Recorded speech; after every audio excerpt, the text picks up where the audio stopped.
Hello everybody, my name is Jake. I'm 11, studying P6 in Puijing Middle School in Macau.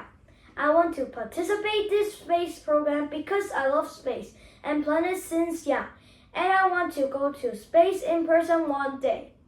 I learned programming and coding for years, hoping I can make robots and they can do mission in space. 我好中意用 LEGO 去砌機械人，跟住用編程去令到佢哋變到有生命。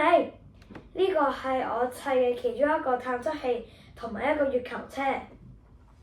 你哋睇下，佢可以喐嘅。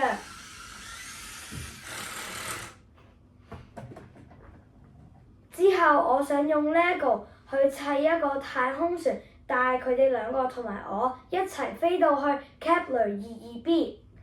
因為嗰度又有水又有樹木，就好似地球咁樣。雖然嗰度好遠，但係我都想帶個睇下嗰個星球有冇機會可以俾人住到。Everything is possible， 係咪？我真係希望我可以入到今次小太空人訓練計劃，令我知道更多關於太空嘅事。我相信我都可以嘅。